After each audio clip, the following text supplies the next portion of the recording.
Yo, what's good? Hold on, let me get it right. How's that? I'm on 9th Street in San Francisco between Mission and Howard. I'm not playing, actually. I set up an installation at a ice opera, Tundric Ice Opera event. It's like it's kind of hard to explain, I guess, but it's, they installed all this very icy looking decor, and then all the music is gonna be made with ice, something along those lines. That's what the description said. But I installed my installation, and so I came in my crystal mirror spacesuit, and let's see, it's 5:50 right now. It opens at 7, so I came early to of course set up and get a good parking spot and all that. So I'll have the next little while just to chill, I guess. I've been meaning for a long time to record, and I sort of got it's literally been almost like, I guess, like 2 years since I've recorded I call it the MirrorMaskPodcast, because I have all these mirror masks in here back there. I don't want to move the phone, but there's, you can kind of see, but it's sort of camouflage in this vehicle. Yeah, so usually these are very free form. I just kind of press record and whatever, whatever happens. So this outfit, this was made by Mission Praxis. This top right here. This shirt was made by the pink-haired lady. That's what her handle is. And the rest I've gotten at, I got this piece at Saba, and then I make all I cut all this out. This is Mylart, my own style. I call it Mylart, like art out of Mylar, which is reflective Mylar, where I put on all these surfaces in my studio. That's been a whole trip. I've had a whole string of crystal mirror space experience clients at my studio. As some folks know, I host through Airbnb experiences, so people can book me through Airbnb experiences to come to my studio for 2 hours, and ahead of time they give me a whole list of their music they love. Hold on, let me center this a bit more. They give me a whole list of music, and depending on what they tell me, well, regardless of what they tell me, I create a 40-50 minute G-Mix set. So I basically recreate everything live from scratch using loop pedals. There's no software, it's all live looping. And the last client I had was epic, because it was a couple, and they their list was so interesting. They had, for instance, they had the Beatles' Abbey Road, right? So I went through Abbey Road and I found a song that I liked, that I was just completely compelled by, called Because, off of Abbey Road. And wow, to start it off, I was already like, oh, okay, this is gonna be fun, because this is badass. I made kind of like a hip hop beat version with like a hip hop version. It's like an instrumental with the original is clavichord, I believe. It's some very gothic keys.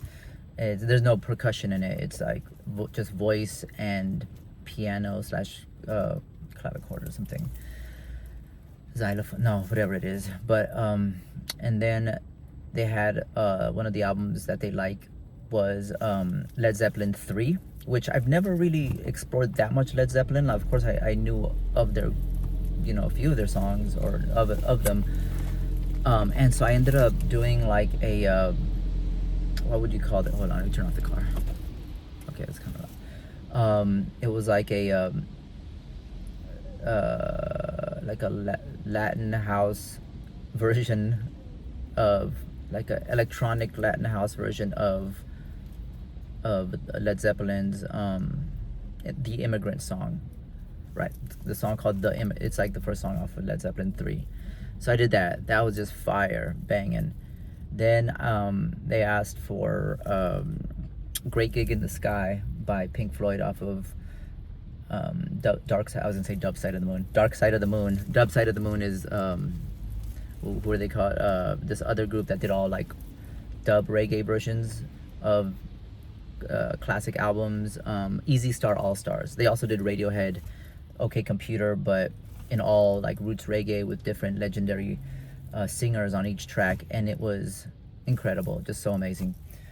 But yeah, so I did Great Gig in the Sky to like a dubstep beat, and it was just epic, epic, epic. Oh no, not to a dubstep beat. I did that one to a drum and bass. I did a drum and bass version of it, but since on the album the song that precedes that song is Time, and yeah, so I did Time, but like to the dubstep beat previous to that song, just to make it like a little 3-song Pink Floyd medley. And then I closed it out with the song Numa by Tool, which another group, especially Tool, I had never really explored them. Like I've known of them for decades, but you know, I just anyway, this song, I didn't know this song, and it's just so incredible, just so epic. And so yeah, this one was an extra. I mean, I always work hard on them, but this one was next level. I probably put in at least 15 hours of like, you know, because I want to learn these songs anyway. I'm like, okay, this is, and once I start learning, I'm like, okay, I'm gonna make this work, and I fall in love with these songs. Even songs that like I think are cool, but it's whatever, I learn them and I'm like, no, this is epic. Or even if I already like them, but I like them that much more because once I translate it into a different format where it's like, so like I'm gonna probably play the Led Zeppelin song at my next show, which is I'm playing at Bottom of the Hill in San Francisco on January 30th. And so, yeah, I'm excited for that. I'll be opening up that night. But, yeah, so I'll probably do that song. I'll do a whole, ordinarily when I play out, if it's just like, you know, I'm playing at a gallery here or at a bar or at, you know, something on that level, I bring up my pop-up set, which is, you know, I create an installation, and then I bring an electroacoustic Spanish guitar, you know, plugged into 2 loop pedals, actually 3 now, and I do my set with that. But the set that I do in my studio for my clients, that's way more involved because it's like, you know, 2 synths, 3 pedals, 2 chaos pads, you know, and so it's a whole thing that is a lot to bring. But I'm gonna, for this, since this show seems, I mean, you know, I love Bottom of the Hill, the idea of playing there, I'm gonna bring the works to do my Gin Wave set, which is where I also do the vocoder, where I have the microphone, the headset microphone attached to my keyboard, and then, you know, I'm playing the keys for the vocals, in the melodic part of whatever song I'm doing. But, you know, you're like singing into the mic. It's not like auto-tune because you're actually playing the keys to match whatever song. So yeah, January 30th. It's been a trip. I've just went through a few rough months because I've had, the good side was I had all these gigs and all these clients, but then I had an injury literally on my index finger for 3 months, that finally, after 3 months of, you know, hurting, it was hurting really bad, because you know, I got some new pedals and all my gear, I cover it in reflective Mylart. I have a whole system to do that, but just because this is my thing, I before I do that, I spray paint them with a metallic silver, because I figure, okay, some of it, if it chips, if it, you know, if the Mylar starts to peel away, at least the undercoat will be silver, because the Mylar also it, you know, it rubs off over time, you know. So I'm consistently, if certain parts of it get touched a lot, it starts to rub off, so, you know, the underside will show. So I'm consistently kind of like creating new coats, new layers of it.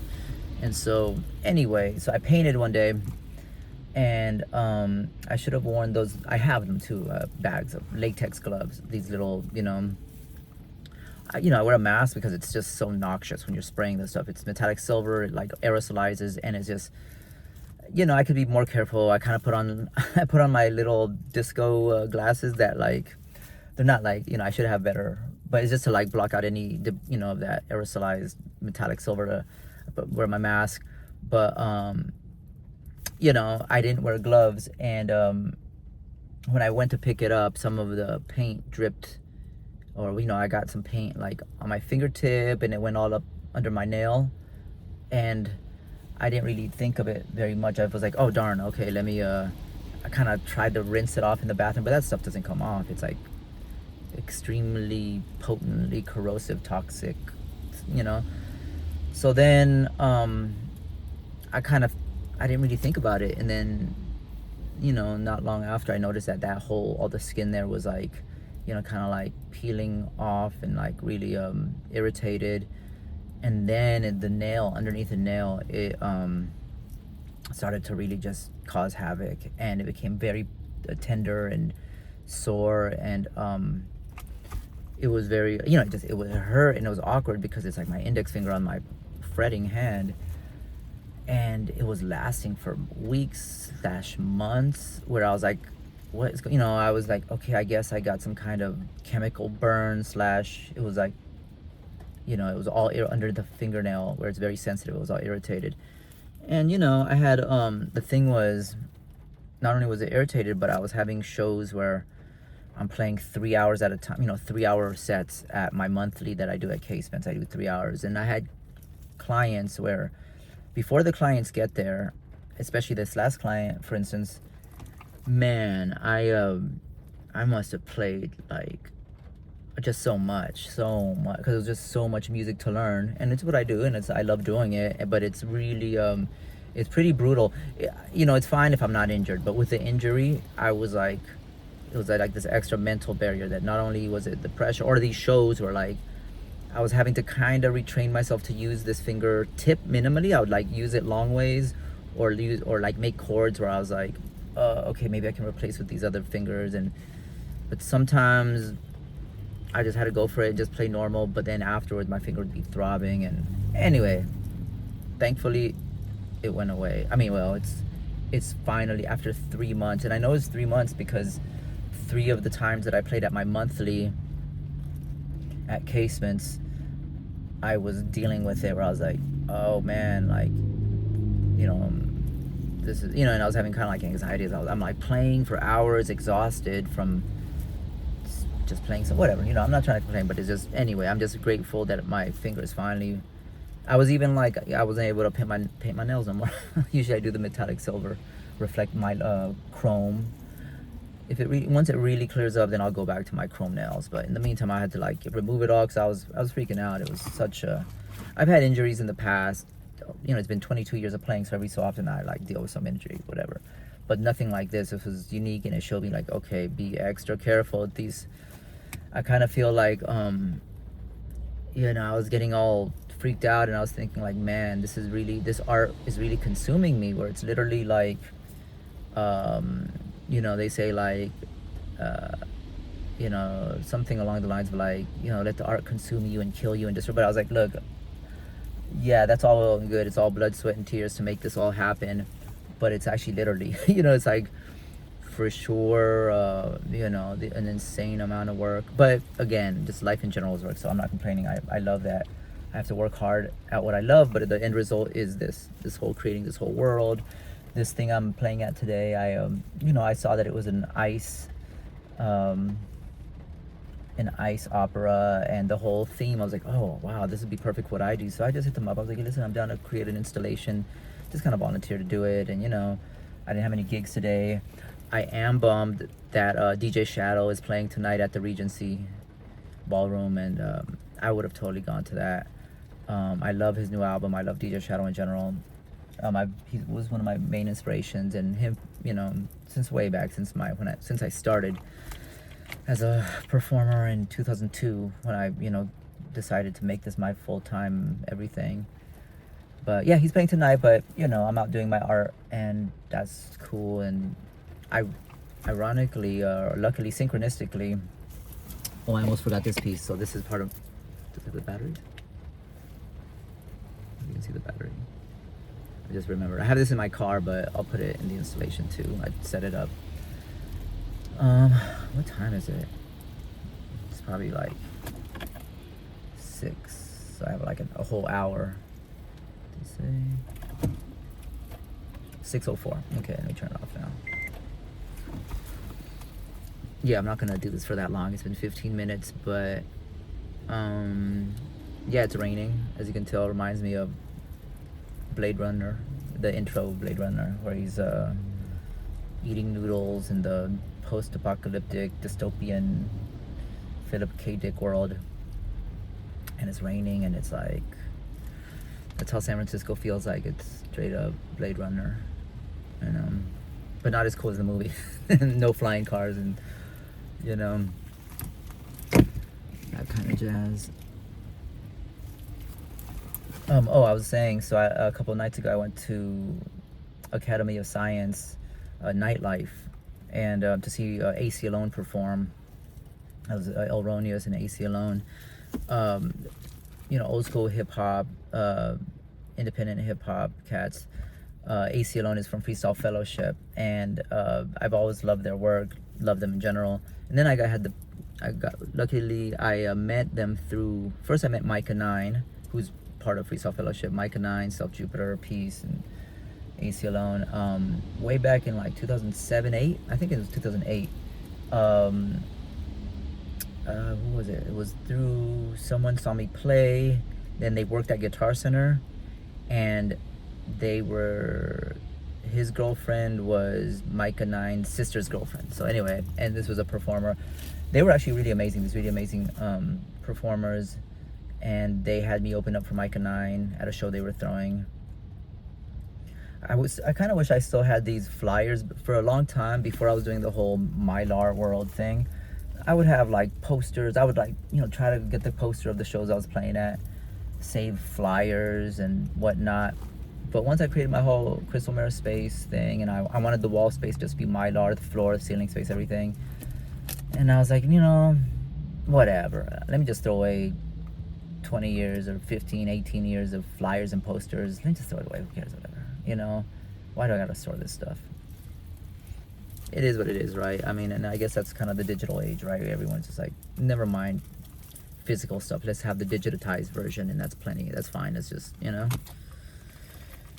it is what it is.